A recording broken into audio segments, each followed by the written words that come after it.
for the Pulitzer Prize, for the Penn Faulkner Prize, and 2 Benjamin Franklin Awards. She's published also... Didn't get them, though. If you're nominated, it means that it's good enough. You see, she has a book entitled Penguins in a Warming World, a poetry collection, which she also published in 2007.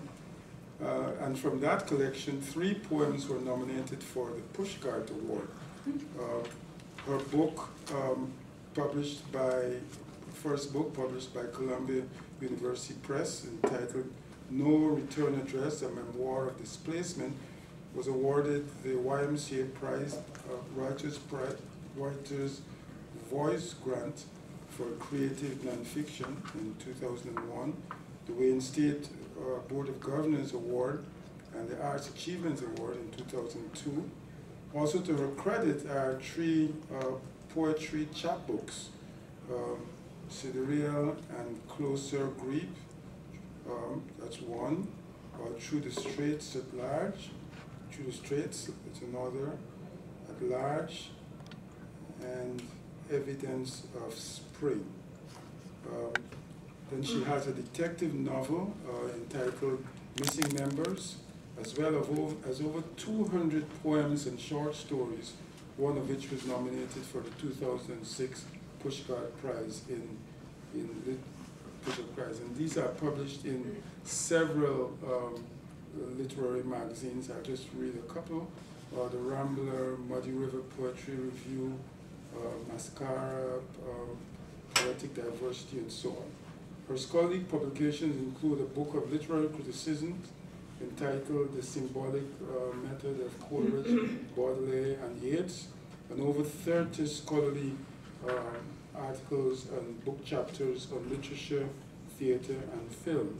Of course, she has been a professor at Wayne State University in the English department since 1974.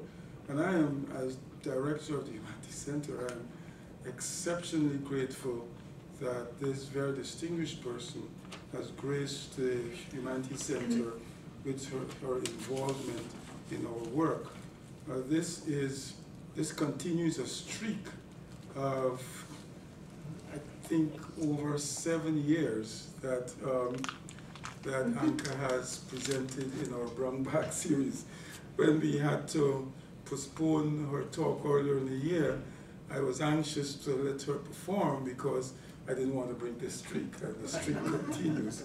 She has served on our advisory board. She has been a resident scholar 3 years. She has won 4 of our faculty fellowship awards. She has participated in our working group programs. And here she is talking today on her work, on reading from her work in progress, Maps and Migration. So I am absolutely grateful to Anca for agreeing to do this. And my voice is not that I'm tearing up, it's just that although I could do that because of my gratitude. So please welcome to the podium my friend and colleague, Anca Vlasopolos. Okay, I told Walter not to do this because inevitably I'll be disappointing you after all this praise. Anyway, I wanted to start with my enormous success and fame as a writer. And by way of that, I'm going to remind you that in the 30 years after the publication of William Blake's Songs of Innocence and Experience, fewer than 20 copies sold. So I'm in good company in that respect anyway.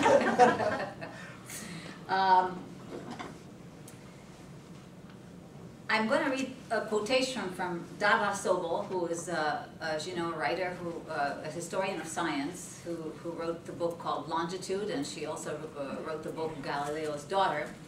And she writes the introduction to a book that I'm as part of my research that I'm reading now, called On the Map by Simon Garfinkel. And she's talking about how the concept of maps has changed so much since the GPS.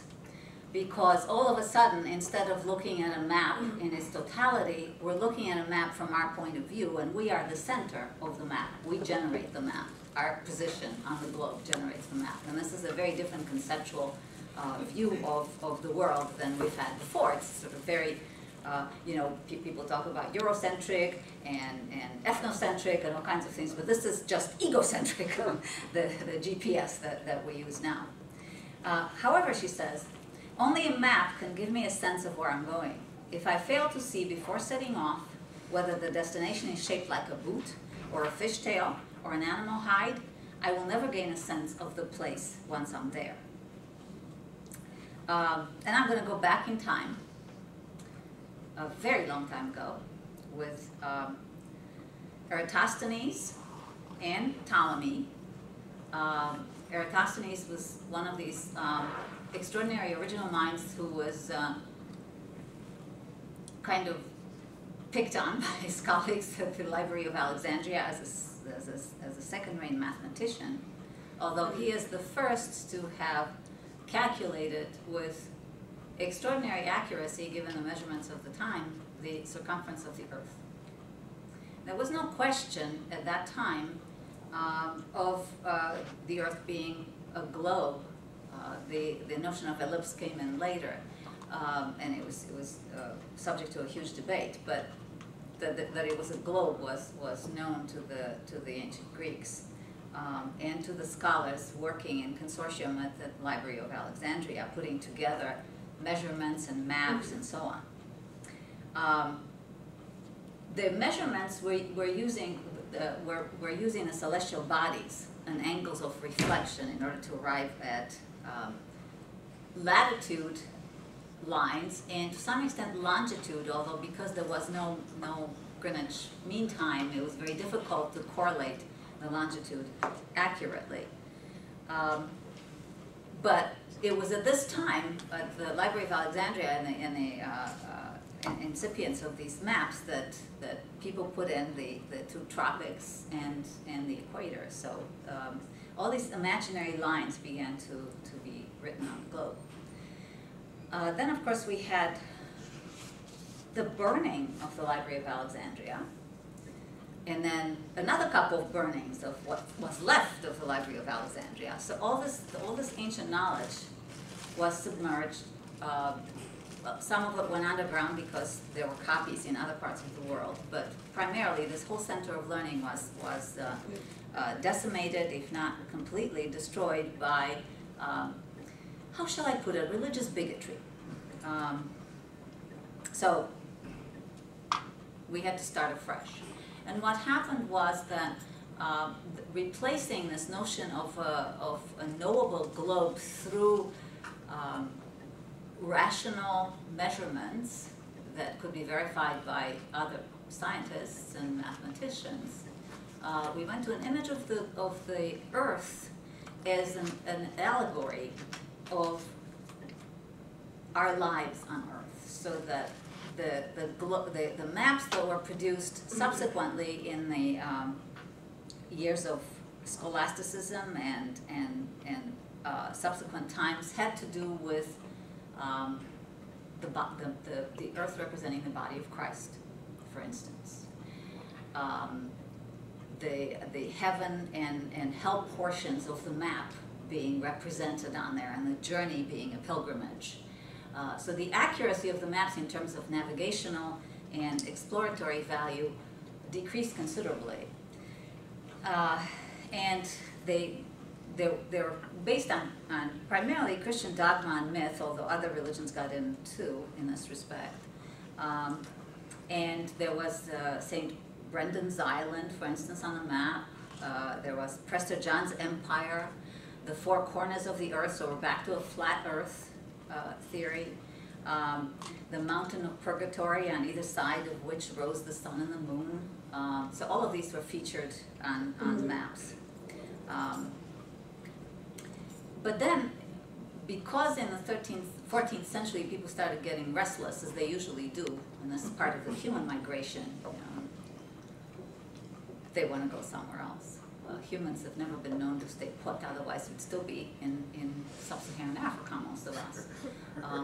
And yet here we are, everywhere where we don't belong, really, so to speak. Anyway, 14th century, in the 14th century, cartographers and cosmographers began to set up shop in ports. And Genoa was a big one, and you realized immediately the connection with Columbus. And they went back to ancient maps.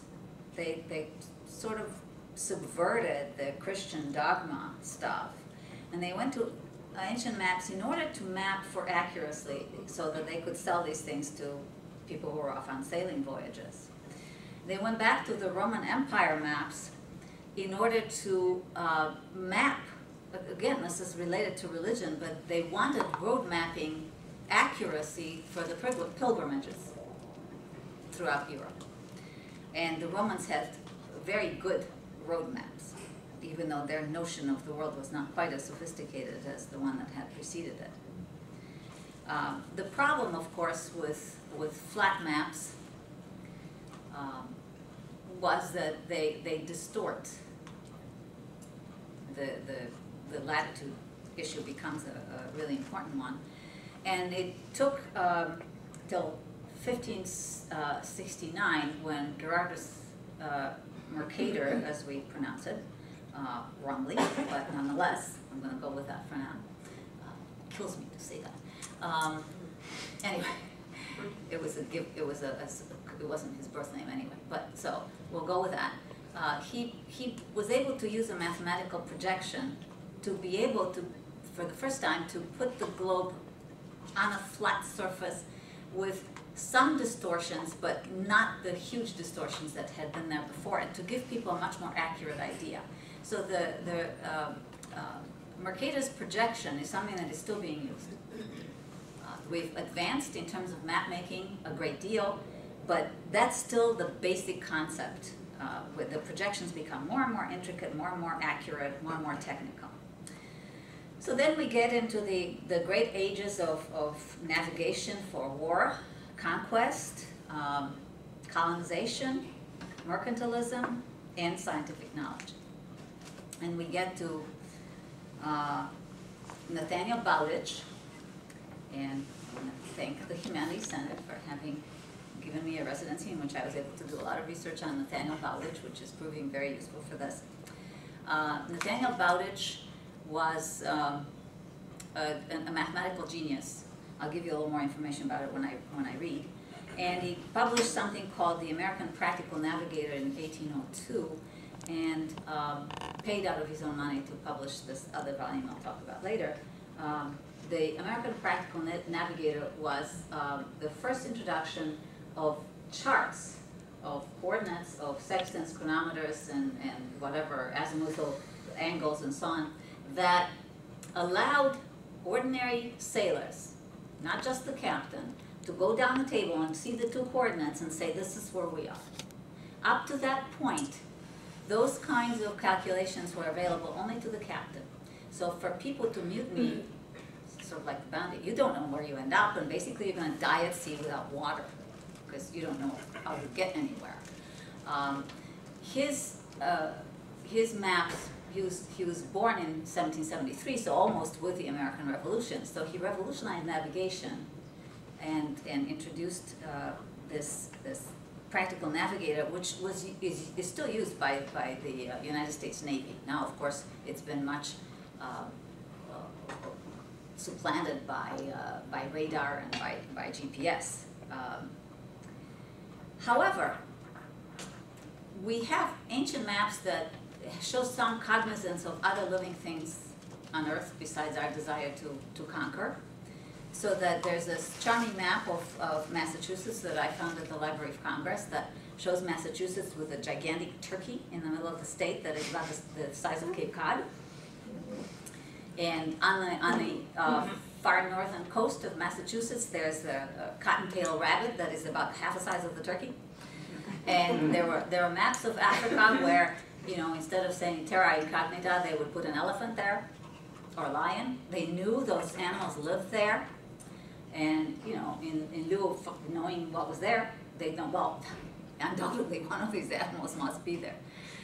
They also had imaginary animals and imaginary beings. And I did a slide presentation last year about them, and they're fascinating to see on the old maps. But the reality is that these people were aware of a globe that was inhabited by more than humans.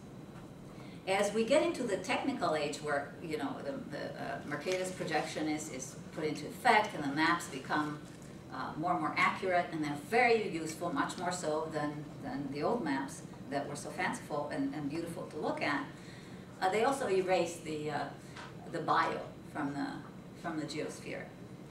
And we really don't get biogeological maps until very late in the day, close to our own time.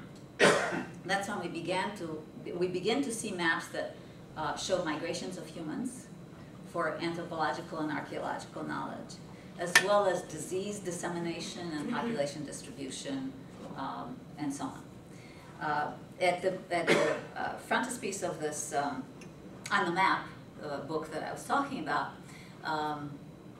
some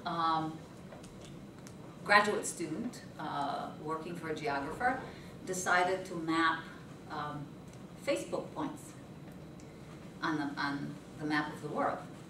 And it is truly fascinating to see that the whole map of the world is reproduced with these points of light that he did with lines. And it's like a beautiful lit spider web of the globe. So it is fascinating in that respect. But in all these endeavors, however many books I read about maps, however many maps I look at, and look at if they have authorships and so on and so forth, I realize that, my gosh, you know, to my enormous surprise, gender plays the role of suppressing knowledge for half the human race. So, there are no women in the story. Now, Garfinkel writes about our guides to the map world, and he goes into this list. Boastful dealers, finicky surveyors, guesswork philosophers, profligate collectors, unreliable navigators, whistling ramblers, inexperienced globe makers, nervous curators, hot neuroscientists, and lusting conquistadors. Not a word about mothers imprinting upon their children their way to school and back, or anywhere and back, their way to grandma's house, which are our earliest maps. As in genetic studies, we have to ask ourselves if women were paid any attention, would not the practice of taking a hen to a particular rooster or a cow to a specific bull, a practice in which women have engaged from ancient times, more informally than the professional animal breeders, been much farther along and much sooner. Women traveled a great deal and still do travel a great deal, partly driven by war, famine, rape, and other man-made and natural disasters. They have always had intimate knowledge of finding their way back as well as forward. And again, not a single woman is credited with any discoveries in the entire history of cartography as I've been able to discover thus far. On the other hand, they're also not credited with burning down the Library of Alexandria.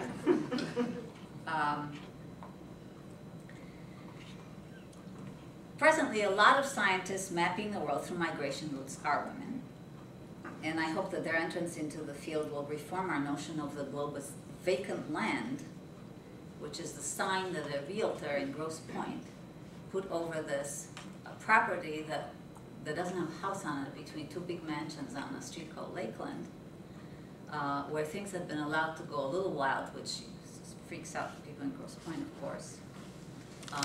There are lots of birds there, lots of, rabbits, raccoons, whatever, because it's abutted by these two very large properties of the mansions that sit on either side of it, but it itself is untouched. And it's called vacant land. And I'm thinking vacant for whom?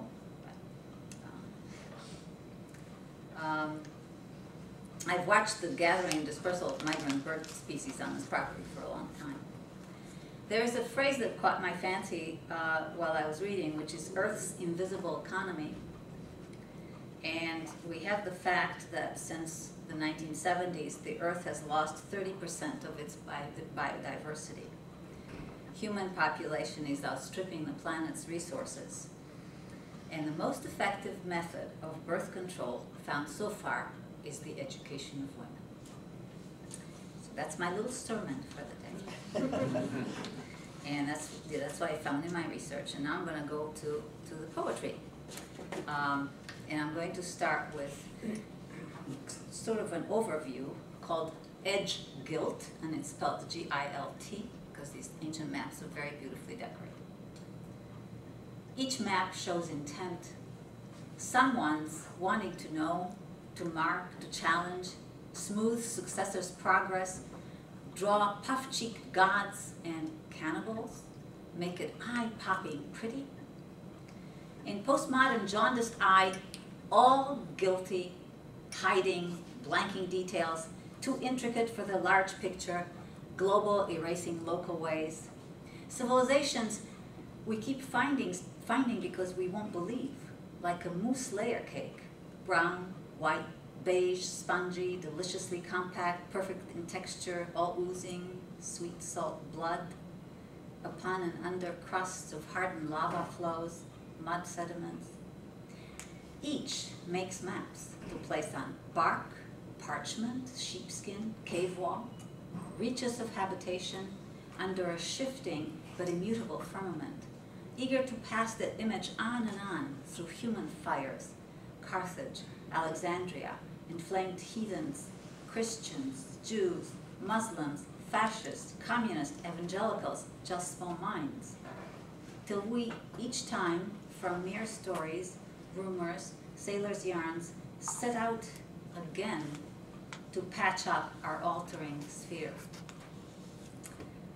Okay, now on to my, how should I say, hero and anti-hero. I write about these historical figures. They're people whom I admire greatly for their own probity, but who inadvertently sort of help move the world along toward ecological disaster. And this is Nathaniel Bowditch, as I told you. He made 4 sea voyages between 1795 and 1799 when he perfected these beautiful tables that democratized navigation. He taught himself calculus in order to read Newton's Principia, in which he discovered 2 errors, and he was boxed on the ears by a Harvard professor who was at Salem at the time, where Nathaniel grew up, for his arrogance in assuming that Newton was wrong. But of course Newton was wrong. He wanted to undermine the monarch of the sea captaincy that made slaves of the crew on vessels. His contributions were such that at the time of his death in 1838, flags were lowered in harbors of 37 countries.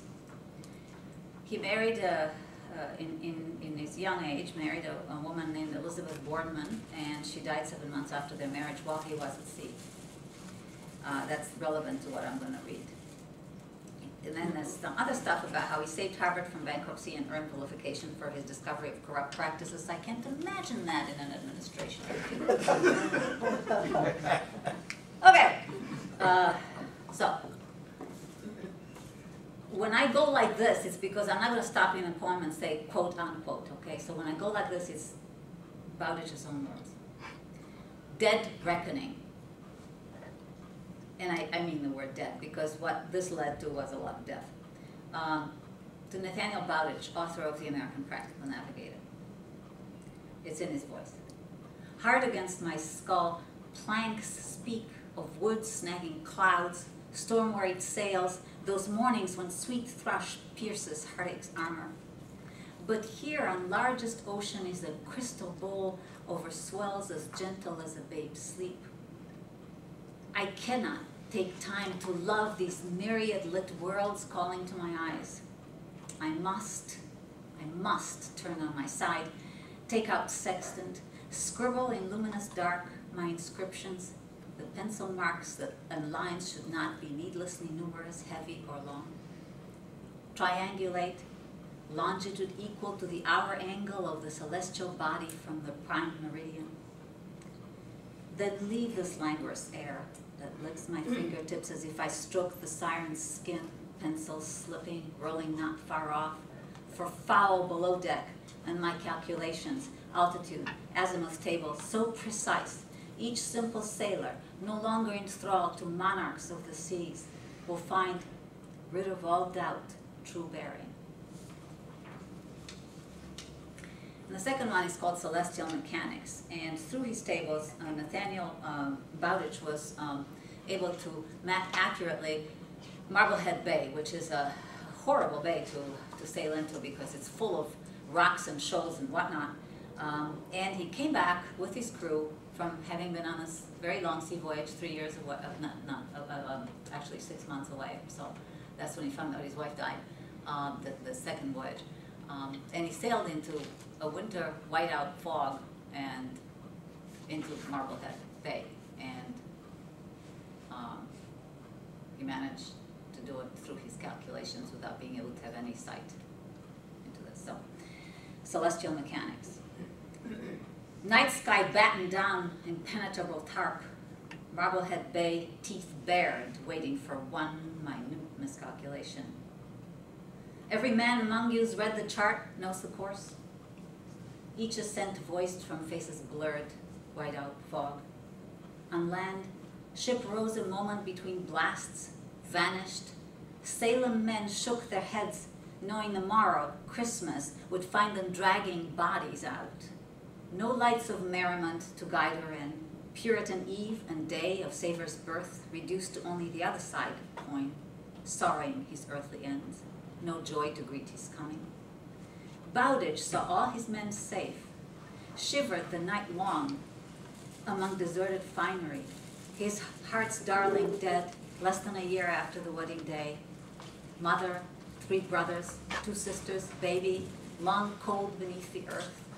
Bride, all fallen to that cough, the tattered lungs as if fine silk left in the sun. Christmas Day, familiar round face peering from the gloom. Nate, is that you? Saved?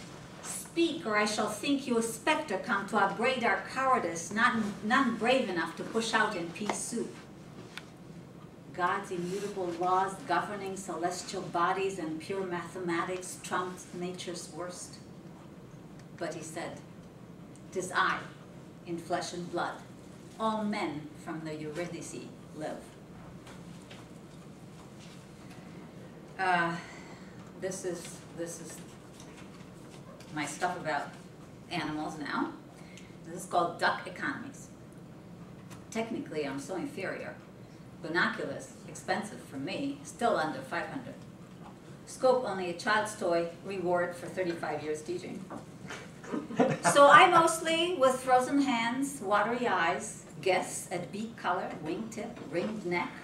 No regal shapes of canvas backs can tell horns and clarinets of tundra swans. When home, I Google, thinking luminous close-ups will vivify my fading visual snaps. Among the photos of these serenes, illusionists on lake skin, 1 microsecond caught in lenses round, next arching, vanished as if they'd never been.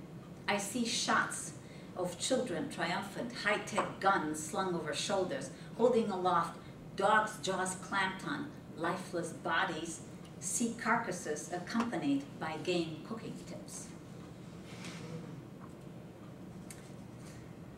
Bird secrets. You think you know, don't you, all about nests? How eggs lie shivering to the open skies until the bird sits covering them? In the wren house my potty master made for me, chickadees set at home, because we, despite our arrogance and Audubon instructions on house building, can mostly wreck but not control how other beings live. The next summer went by, house unused. I moved it thinking a jay, or more likely hornets, in their gorgeous pendant home nearby had frightened the small birds. There it sat empty through another summer, chickadees peering at opening, flying away, not to return. This fall, I took it down, saw it full of stuffing, began with wire hook to clean it out, found among thick-set moss, hair, cotton wool, milkweed silks, packed more compactly soft than into any pillow, protected as if in amniotic fluid, 5 dried up eggs the size of a child's fingernail, and understood at last the paw of death, these birds with brains no bigger than their eggs, more wise than you and I had sense to flee from.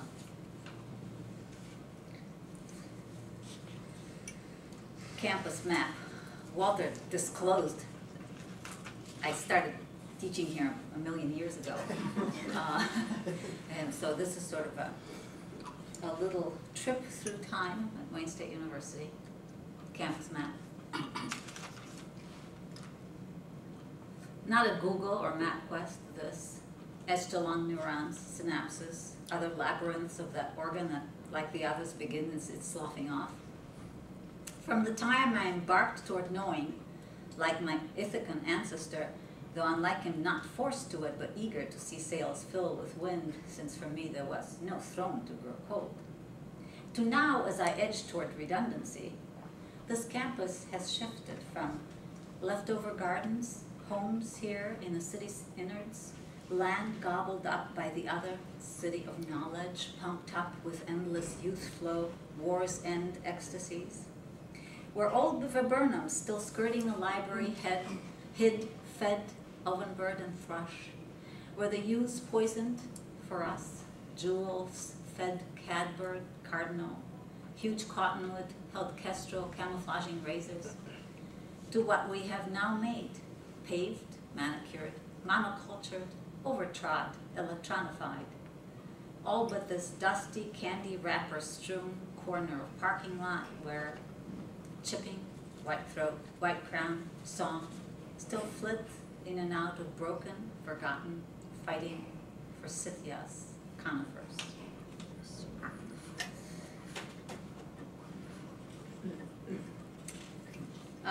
Harold.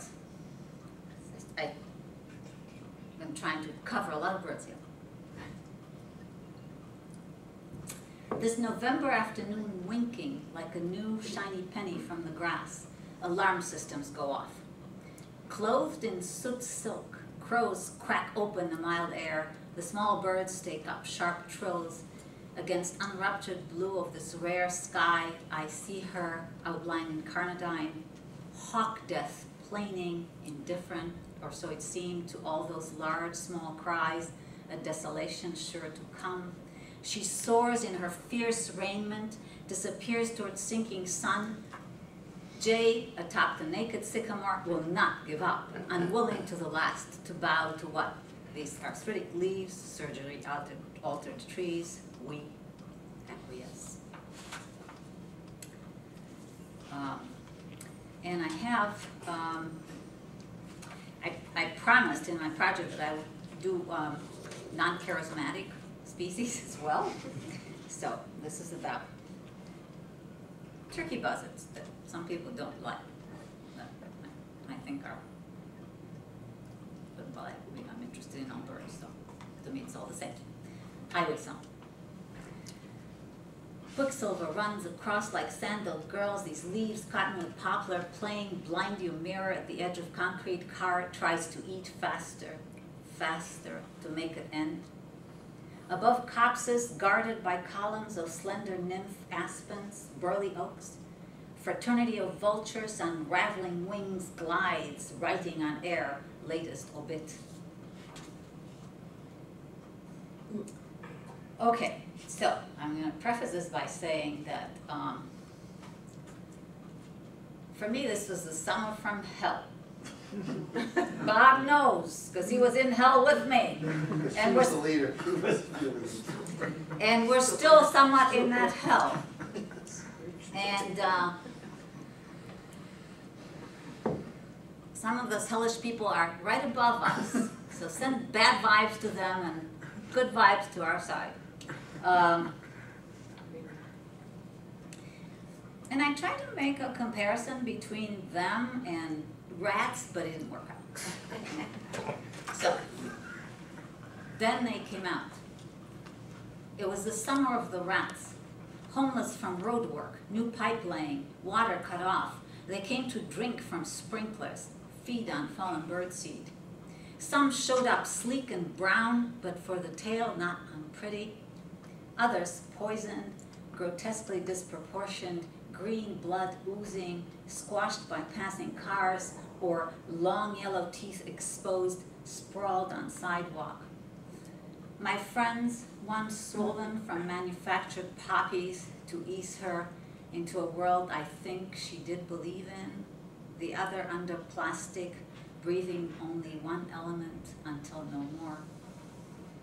Gods like us to rats, one of them disappeared, while scum to surface risen live, not to do away, but to watch suffer those who cannot, will not eat, hunger gnawed, the pellets mockingly left out.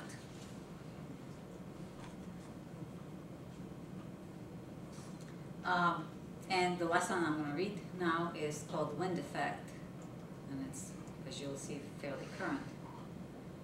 In Hurricane Sandy's winds, here amid the Great Lakes attenuated by 1,000 miles from that fierce whirlpool, birds blow like leaves, wings torn backward. I watch them, helpless, blown, torn like leaves. Thank you.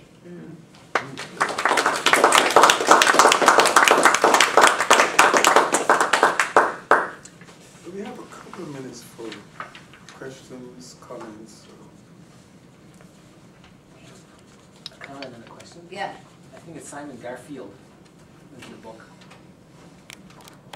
Thank you. Check it I will out. change that when I write the bibliography for the book. And the other thing is, I thought you were going to talk about dung beetles. Oh, dung beetles, yes, they're so great. The dung beetles, I'm sure you've all heard that they orient themselves by the Milky Way. So every time, you know, I love it that how arrogant we are as humans. We say, oh, only we have speech, and then we thought, oh, oops, you know, other animals communicate in very sophisticated ways. And, only we have memory. Oops, no, that's not really true either. Crows recognize enemies from friends long after, and so on and so forth. Only we use tools. Nah, not really. You know, birds do that even. So, and then only we look up at the stars and do the celestial mechanics and orient ourselves and figure out where we are on the map of the world. Dung beetles do this too. So, I think it's a great lesson in humility. How we're really part of a larger network that we're trying really, really hard to tear up. Yeah, and looking not only up, but looking down, the dung beetles remind me of the termite ants in Australia, where the ecology would collapse if they weren't doing their work, but people just, well, and the problem of the dung beetles being wiped out by modernization in Africa, so there are these different levels here, and the remapping of their territories by intrusion. Yeah.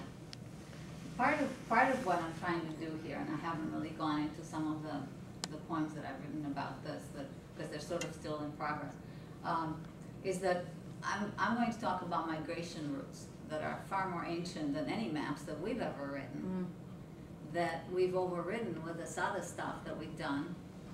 And these animals continue to migrate along the same paths millions of years later, you know, hundreds of thousands of years later, and we don't take into account their absolute needs. For instance, birds, migratory birds, will come back to the same place to rest in between their travels of, you know, 30,000 miles, some of them, 6,000 miles, others. Huge amounts of time of space in a very short time. And they need to stop somewhere to rest, to feed, and to sort of warm themselves up and so on. And they come back and there's a parking lot. And I'm working on a piece now on the spoonbill sandpiper. What happened in South Korea is that they made seawall of a whole lot of the coast where these birds were breeding. And so they come back and they have nowhere to breed. And they don't have enough strength after a long migration to start flying somewhere else to build nests. And then they end up in Myanmar where people eat them because they're very hungry. So a bird that has 6 ounces of meat on it is a great boon to them, protein obviously, since they don't have anything else, and you feel sorry for everybody involved. But the birds, there are about 130 of them left in the world. They're not here for long. Anca, would you explore the meaning of cartography for you? Is cartography a bad word? Cartography? Do you mean it as a process or many different cartographies? Yeah, as a process. As a process that's always evolving. Yeah. And it's for good, for ill, it's with us. I mean, we, like the dung beetles, we have to orient ourselves. Those of us who don't, there's the Darwin effect. Yeah. I have some comments to make. I don't know everyone here. My name is Jim Noira. I'm a professor in the art department. I'm a painter, basically, a landscape painter. And for about 18 years, I did a lot of aerial views of landscape. These are imaginary, but they were based on, actually renting planes. And I don't fly myself, but flying at low altitudes over any place. Any place was interesting to me, really. So I have a keen interest in maps because I see a map as an aerial view of the landscape. And of course, the landscape is a human construct. It has nothing. The animals you speak of have no concept of real estate, which is where it came from. I think it was a Dutch Landschaft or something. Yeah, yeah. So it's a concept that is political and it has to do with real estate. And I don't know if I'm really not going to ask a question. I think I'm just going to ramble here for a minute. Please do, Jim. But you mentioned the 4 corners of the earth, which is an old concept. I was on a research trip out just looking at landscape in the Southwest in the 4 corners area. What is it? I think Utah, Colorado, Arizona, and New Mexico, which is where the 4 states do this, right? I did a little research, quite a bit of research before I even did this trip. And there's a 4 corners monument, and it actually has a brass plate embedded, and it's got this cross, and it says the 4 states, and so you could actually stand on, theoretically, you can stand on 4 states. I started looking it up a little bit more on Google. It's in the wrong place. It's about 7 miles off, according to the latest stuff with GPS. Right, right. Now, it's interesting because of it being a human construct, I think, the reason it's off is partially the inability of the instrumentation to be that accurate as we can be now. Okay. It had something to do with the prime meridian in England, and then when map makers started making maps in the U.S., they moved it. And the corollary to it, I think, is through the National Naval Observatory in D.C., right? So that screwed up everything. Yeah. But the interesting thing was the agreement is if it's a monument, it's correct. It's there. They're not going to take it apart. It's wrong. But you know what? You can go there and pretend you stand in 4 states exactly in one moment. While I was on that, I was looking at someone's vacation photos of this thing.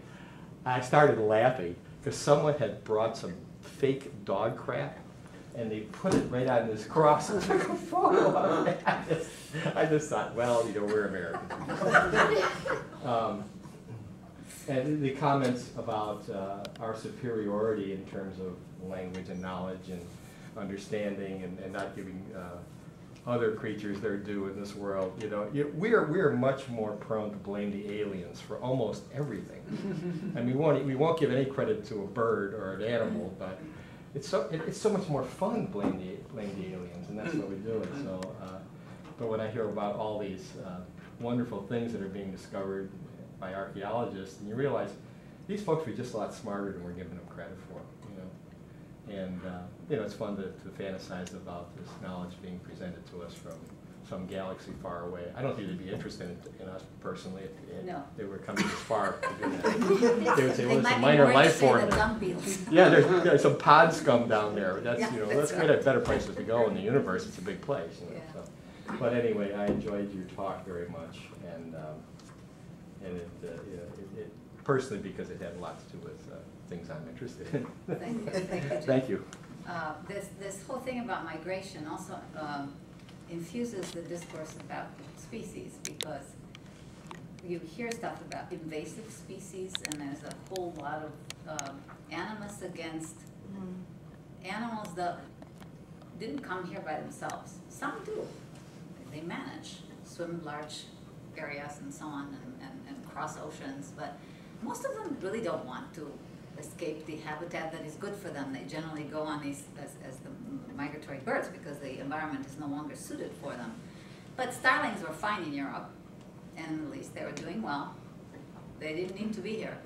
Some idiot decided that he wanted to have all Shakespeare's birds in Central Park, so the starlings were brought here.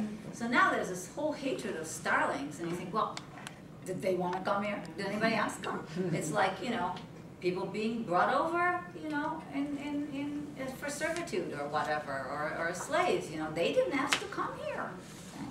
And then, of course, there are the people who want to come here, and when do they become native?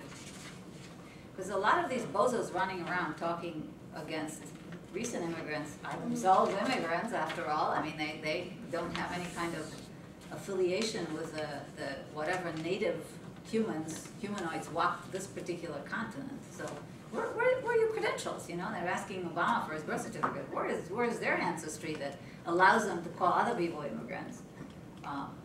So unfortunately, I mean, the Audubon Society gets very upset whenever mute swans appear anywhere. And there's some justice to that in terms of habitat niches and so on and so forth. But on the other hand, you want to say, all right, let's do some control if we can, as much as we can, but don't blame the animals or the plants for being where they're not supposed to be, because it's our fault. We took them there. Like all the species that were brought to Hawaii, Polynesians brought rats because they like to hunt and eat them. And then they subsequent generations brought the mongoose because they would eat the rats. And then they brought snakes to eat the rats, and they brought the mongoose to eat the snakes, and so on and so forth. It's like the little old lady who swallowed a fly. And in essence, all that these animals all did was to eat ground nesting birds and their eggs. Snakes thought it was easier to do that than to eat rats. Rats, of course, did it to begin with. And mongoose found that much more delicious than rats, too, and than snakes. So, you know, what's happening, 50% of the birds on the endangered bird list in the United States are Hawaiian birds. So, 50%. Wow. Yeah. Yeah. And then feral pigs and cats and so on. Your question is very compelling. When does something become native?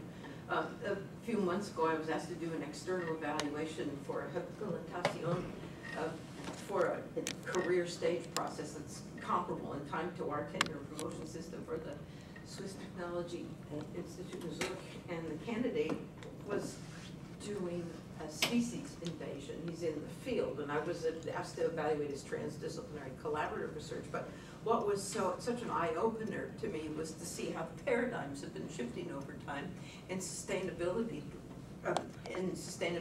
research that deals with species invasion to, you know, something that's a foreign agent, so must be prevented at all costs, something we learn to adapt to something that at some point becomes more regular. So those shifting taxonomies really match beautifully onto cartography when you think about the way. And the political visions underlying cartography. Well, in political, I was much taken by Tim's remark about politics. Was a friend of mine, Yanni Hukkinen, who used to be the head of the Arctic Research Station. His research field is reindeer in the far north. And so what he studies is the conflict between the national agreements, the political agreements, the jurisdictional boundaries that Finland and Russia arrive at about where the reindeer are and where their natural habitats are and who owns the reindeer as a result. But as Yanni points out at every possible turn, the reindeer don't know that. They just keep walking across these boundaries so that all these jurisdictional disputes arise as the reindeer are following their own internal maps. But then there are all these political stripes that follow. It's a great example of that. As you know, I wrote the New Bedford Samurai. Yeah. The short-tailed albatross of the Pacific, which nearly went extinct, are a national treasure in Japan, and they're owned by the Japanese. The royal albatross are owned by the Australians. Really? Do they know that? Because now they're nesting on Senkaku Islands, which are in contention between Japan and China. So you think, okay, so are the Chinese going to take ownership of the short-tailed on those islands? What's going to happen there? It's you know, we're a crazy species, let's face it. Thank you very much.